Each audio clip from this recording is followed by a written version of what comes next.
Hello everybody, I'm Dan Murrell and welcome to my wrap-up of episodes 7 and 8 of the first season of Star Wars The Acolyte, which is also the end of the road for this first season. It has been a twisty, turny, windy kind of road full of all sorts of things.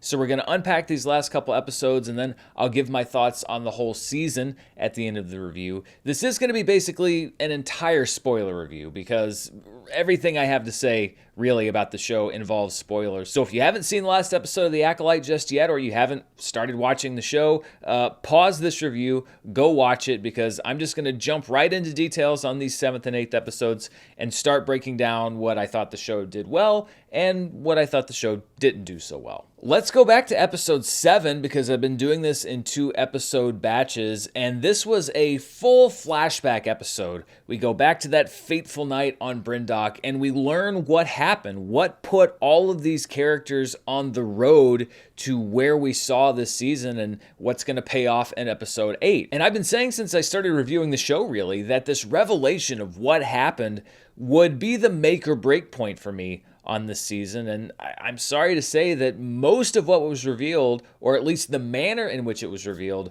was largely a break for me. Let's start out with the answer to why the Jedi were on the planet in the first place. They were a 4-person team investigating the presence of a vergence in the Force, a highly concentrated area of Force energy. And these vergences can apparently be found with all sorts of equipment, including what I'm sure is not, but most definitely looks like, a metal detector. And the theory of the Jedi here is that this vergence could be used to create life on this planet that was essentially lifeless. And it's a theory that proves to be true because we learned that Mother Anastasia created Osha and May using this vergence in the Force. And they're not actually even really twins. They are one being that was split into 2 because all of that Force energy just couldn't be contained in one person. So it's sort of like the whole Anakin Skywalker thing, except instead of one baby, you got 2 babies. And this is pretty interesting in a Force lore kind of way. I mean, this is very Lucas-y as far as the origins of the power of the Force. My issue here, and this is going to be a recurring theme throughout this review and really has been this entire season, isn't with the premise, it's with how the show executed that premise, because I don't think that it really sold us on the critical importance of Osha and May and why the witches wanted them so bad and why the Jedi wanted them so bad and why it was so important that they were created by this vergence in the Force. It's hinted at and it's sort of said like, well, you know, the witches were performing a ceremony and this was an important power to them and the Jedi were attracted to this same power. And I get that as a beginning point, but I think one of the places that the show could have done a much better job was to establish the stakes there and why it was that these 2 groups were so critically invested in the future of Osha and May. I will say that this does diffuse my criticism a bit of why Sol could not sense that May had switched places with Osha in the earlier episodes, because I guess they could be mistaken for the same person since they basically are one person. I would think that Sol's strong connection with Osha, which is pretty much instantaneous, would still be some sort of a distinguishing factor, but it's enough for me to kind of hand wave it off. I still don't think that he knew the whole time. A lot of people in my comments are saying Sol knew that they'd switch places. He was pretending not to know. I think that the show pretty clearly establishes that he didn't know because he doesn't take any action until it shows Basil telling him, essentially in Basil speak. The show leaves this pretty nebulous, so there is room for interpretation, but I am not on board the Sol knew all along train. Still though, I'm willing to concede that it explains it just enough for me to just not dwell on that anymore. And we do see in these flashbacks that Sol believed instantly that he was destined to train Osha. We have a lot of scenes that are replayed that we saw previously in the season, just we see it from like over there now. But we also get an answer to why the Jedi returned to the Coven that fateful night and why Torben was able to be possessed and also why he felt so guilty about what happened. It turns out that Torben broke ranks after the Jedi Council refused to allow the girls to be taken back to Coruscant and went back to the Coven solo to retrieve them so that the Jedi could prove that the Vergence in the Force was on Bryndock and he could go home. That was Torben's real only motivation. He didn't like the food on Bryndock, and he was homesick, and he wanted to have proof that there's a virgin so they could all just go home and he could go have Jedi food or whatever. There's no other reasoning given, and this to me was pretty weak motivation. I think for this to have worked and to actually feel believable for me, the stakes had to be much higher, or Torben had to have some pressing reason for wanting to go back to Coruscant. But just being a Padawan who wanted to go home seems so out of proportion with the things that happened. For some people, they'll say, well, that's the point of the story. It's things being blown out of proportion. But for me, I just felt dramatically I needed a much, much more compelling reason for all of this to happen, and it really stretched believability. The temptation of just being able to go home feels like how you would try to tempt a 6-year-old, not a Padawan, even a young Padawan, and it feeds into this recurring theme in the season of the Jedi being weak and easily corruptible. And again, some people will say, well, that's the point of the season. But for me, I feel like that is ground that we've already covered in the franchise, and I think that it was covered better in the prequels, and I never thought that I would say that, but I thought that the prequels did a much better job of setting up the weakness of the Jedi, their susceptibility to being corrupted, and the eventual fall of the Jedi Order. Here, it just seems like your everyday rank-and-file Jedi is not very good at doing Jedi things in critical moments, and I think you can only do that so much before you undermine the entire premise of who the Jedi are. So young May doesn't want young Osha to go and disables the doors to the Coven so that nobody can leave, essentially locking everybody in. And I think that this led to a very, I think, unintentionally funny moment where Sol and Torben arrive there and can't get in this door, so they have to scale this big mountain. This is after Sol has already shown up once and couldn't get in the same door and had to scale this big mountain. But then in the finale, Vernestra shows up to what I believe to be the same door. I checked the frames. It looks like it's the same door, and just waves her hand and the door opens, as if the Jedi in the past hit this locked door and said, all right, we got to climb this mountain, without somebody thinking like, hey, wait a minute, do you think we could use the Force to open this door? And I know that it's a small thing, but it is on a list of growing things, of the little small things that this show does that just don't seem well thought out. And these things accumulated over the course of the season and really downgraded my opinion on the show, because you can have conveniences and you can have things that don't work if they're properly explained, but this just felt like either lazy writing or not paying close enough attention to what you're doing from episode to episode to make things logically consistent. So back when we originally saw the fire break out, I was convinced there was more to the story, because May in a lamp seemed far too simple for this fire that eventually destroyed an entire facility. But it turns out that the fire was started by May in a lamp and spread because it hit a panel and then, I don't know, burned all the gasoline-soaked paper in the walls or something. I really thought that there was going to be a more complex explanation, and it's something that I referenced all the way back in my review of episodes 3 and 4. We're obviously being led to believe right now that May started the fire that killed everyone in the Coven, but she was either wielding the world's most powerful lamp, or there's more to this story than we know. If it was May and this impossibly flammable lamp that did start the fire and kill everybody, then I think that that's a bit of a disappointing answer to that mystery that was set up at the beginning of the show. But putting that aside, really the critical moment here is when Sol kills Mother Anastasia. This is the entire hinge upon which everything turns, and it turns out he did it because she was turning to smoke. And he thought Osha, who was actually May, was in danger, even though it was never really established what turning to smoke means, or if it's actually dangerous, or really that Mother Anastasia could turn into smoke. Basically, the whole motivation behind this plot-defining action is that Mother Anastasia did something that Sol didn't understand, and that we didn't understand, and that basically was chalked up to, well, you know, I thought that she was doing something to harm you, so I reacted and I made a mistake. I guess Sol may have been thinking of May's comments on the ship when she referenced a sacrifice, and he thought that the girls' lives obviously were legitimately in danger. But again, it goes back to the idea of everything turning around a misreading of a cryptic comment based on an assumption, and that just doesn't hold a lot of water for me in a dramatic sense. And I think the execution on this had to be much better, because May and Osha both treat Sol as if this was a cold-blooded murder, but really it was basically an accident. And it was based on two of my least favorite storytelling conventions, which is misunderstanding and miscommunication. The misunderstanding is Sol thinking that when May runs in, that it's Osha, and he feels like it's Osha that he's protecting.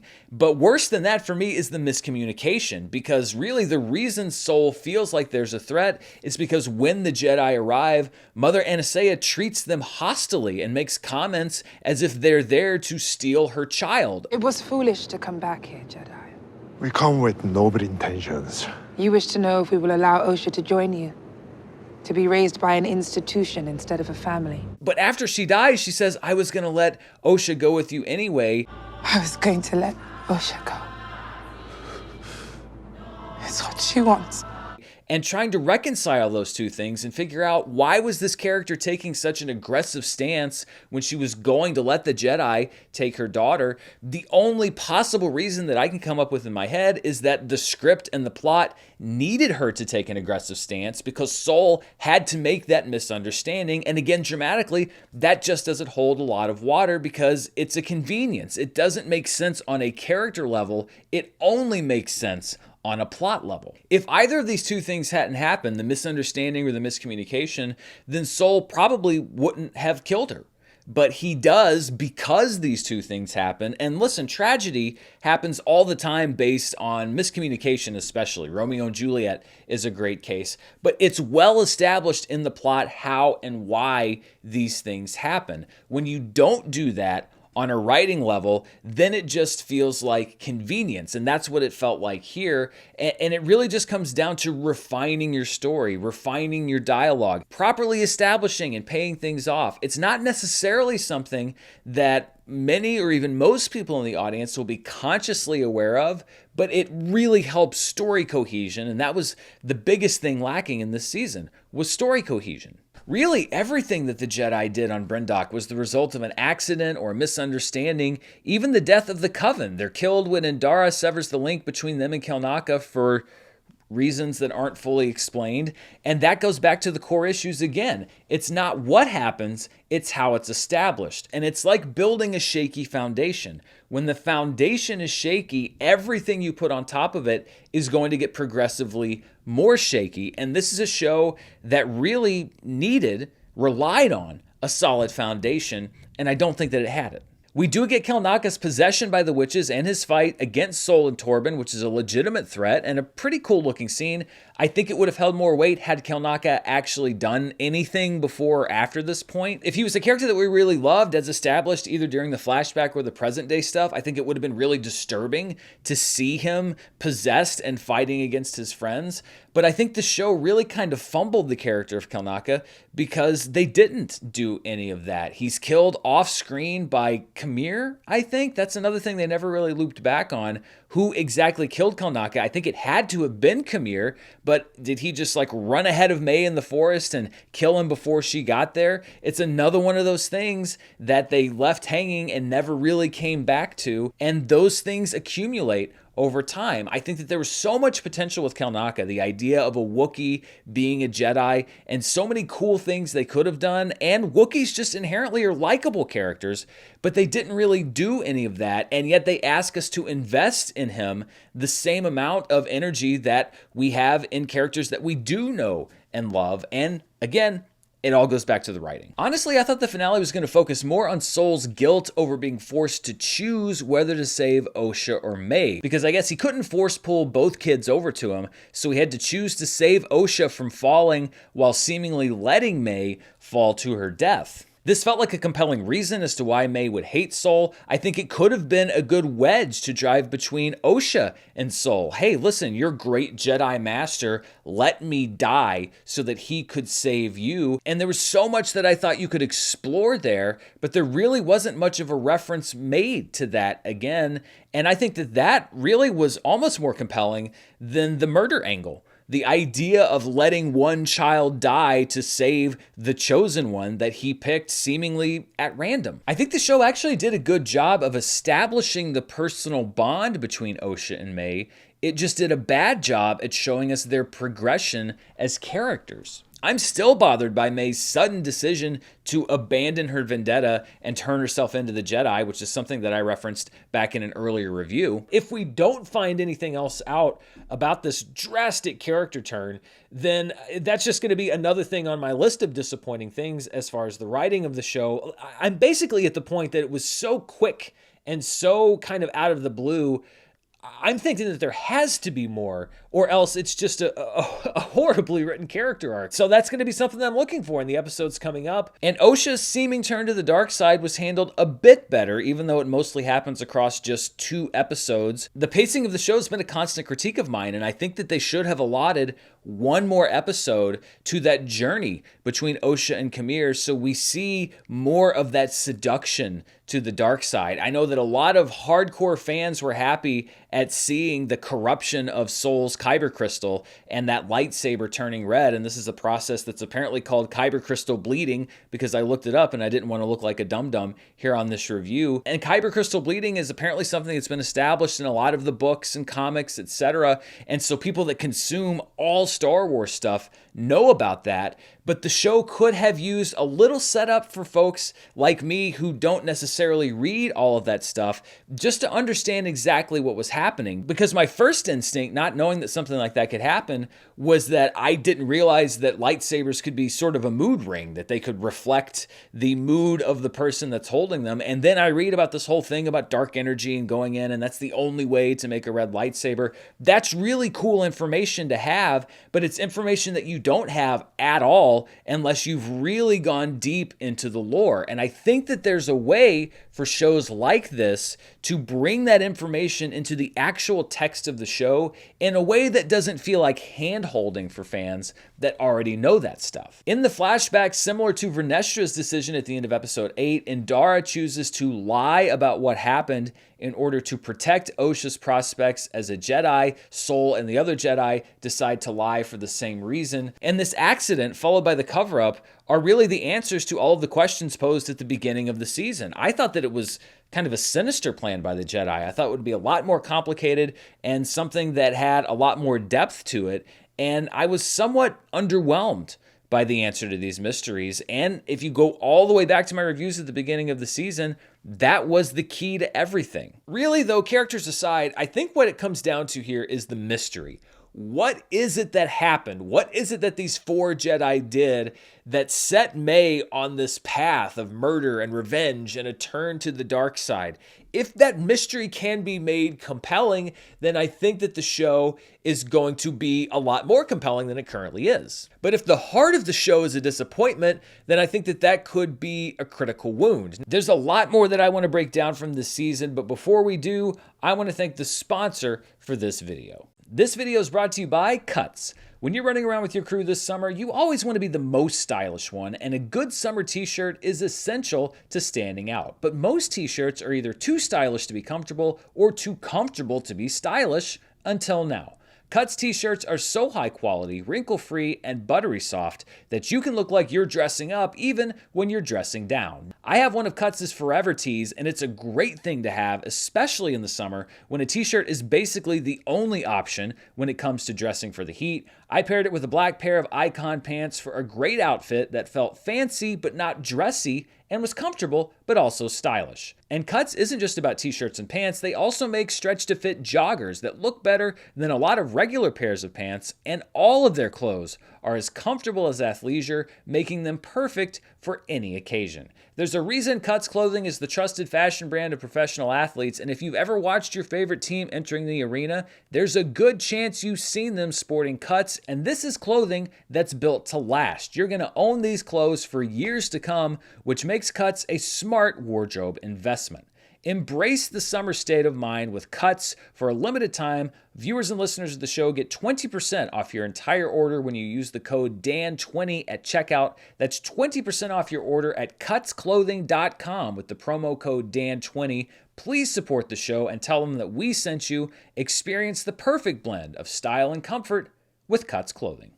So now we enter the finale back in the present day of the show, with Osha getting a vision via Kamir's dark side helmet of May killing a Jedi without a weapon, and she and Kamir agree to a friendly competition to return to Bryndock together and see who can get to May first. May escapes Sol's custody and tries to escape, but crashes on Bryndock after Sol tries to kill her? I'm actually not sure what his intentions were on this or why Basil sabotaged the ship, but honestly, both of those things happened because the show needed our characters to all be in the same place for the finale. So we have Sol, May, Osha, and Kamir all on Bryndock. Vernestra, who's really been making a lot of time through hyperspace, is already back on Coruscant, and she'll also make the trip to Bryndock, but not before she has a meeting with Senator Rayencourt, who has been referenced on the show, but who didn't show up until this episode, and I really wish we'd seen more of him. The actor, David Harewood, was really good in this part, and I liked his combative relationship with Vernestra. I think the Jedi are a massive system of unchecked power, posing as a religion. A delusional cult that claims to control the uncontrollable.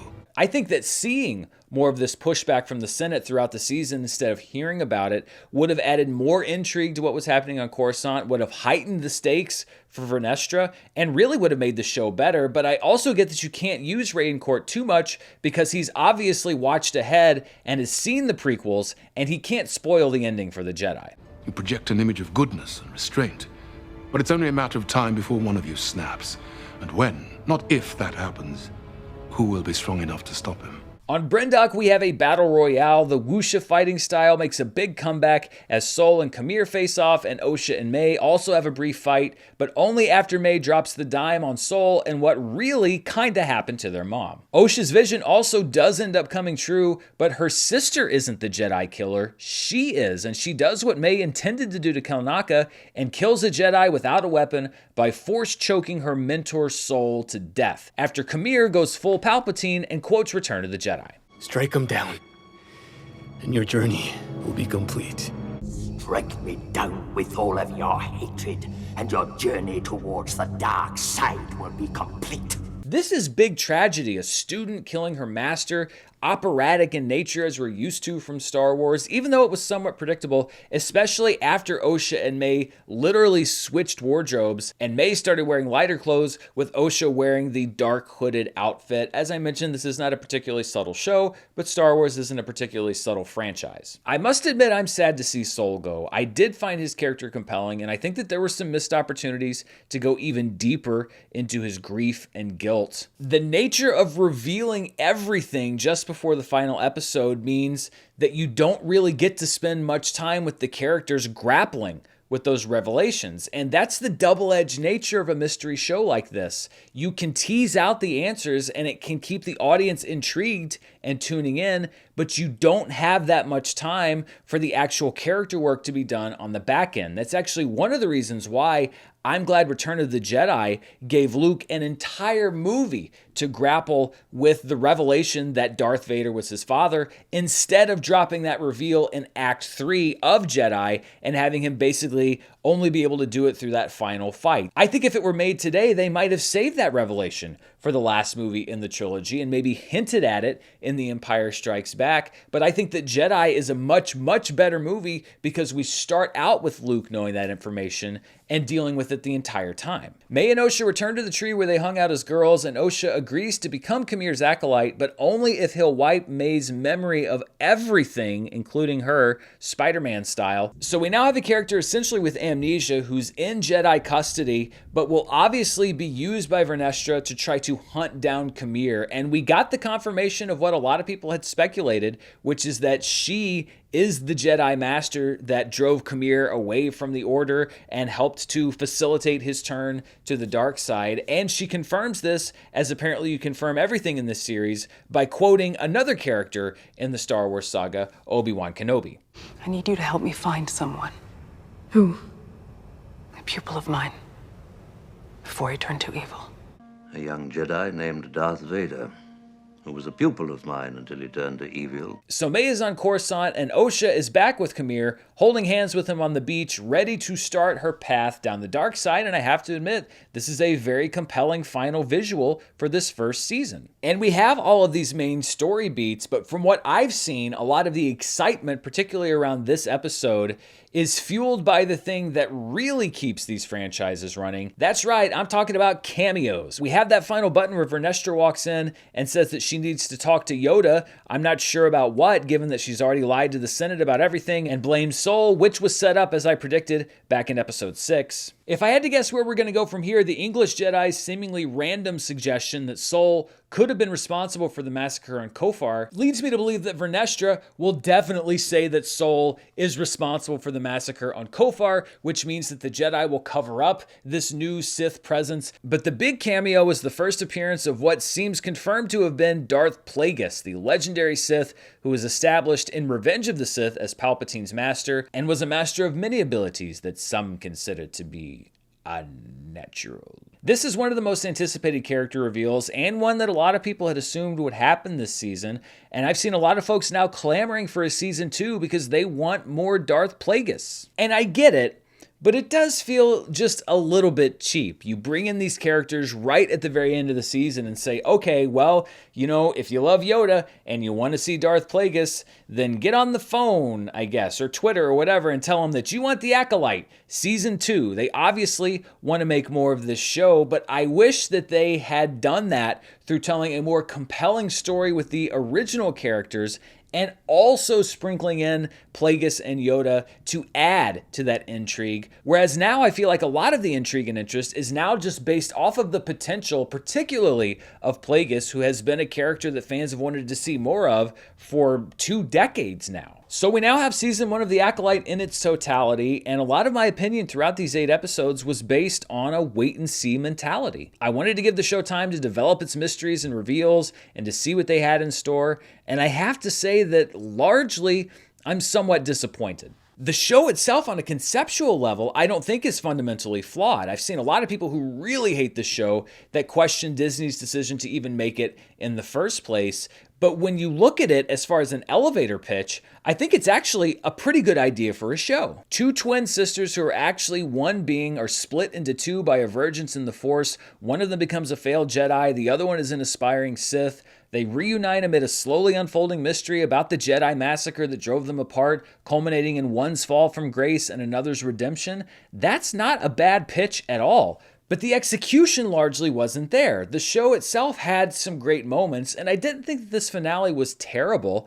I think that it left the characters in some pretty interesting places if they choose to go forward, but it's all about what the show didn't do right that drags what it did do right down. Too much was left unexplained or was the result of easily avoided misunderstandings, and the character motivations may be in the creator's head or in the series Bible, but I don't think that they were adequately developed on screen. I actually could see a version of the show with the same exact plot that's really good, but I don't think that's the version of The Acolyte that we got. And I can't give the show points based on its potential. Actually, a lot of the points that I'm taking away from it are based off of its missed potential. So taking everything in, I'm sticking with the rating that I downgraded last week of not a fan, with the caveat that, like Darth Vader, there is good in this show buried deep inside. I'm not sure what the future of The Acolyte's going to be, or if Disney and Lucasfilm and Leslie Headland want to put themselves and their cast through this entire process one more time. But if this is the end of The Acolyte, if season 1 is all that we get, then I don't think it's going to go down in Star Wars history as a bad show. I think that it's going to be seen much more as one of the franchise's biggest missed opportunities. So those are my thoughts on the first season of The Acolyte. What do you think? Let me know down in the comments below. And as always, stay tuned right here on the channel. Later today, I'm going to give my reactions on the Emmy nominations, which are coming out this morning. And then tomorrow, I will have my review of Twisters, one of the big summer movies coming out. And then going forward, of course, as always, more movie news, reviews, box office, and more. Thank you so much for watching this review and all of the reviews of season 1 that I've done. Until next time, stay safe, and I'll see you then. Bye.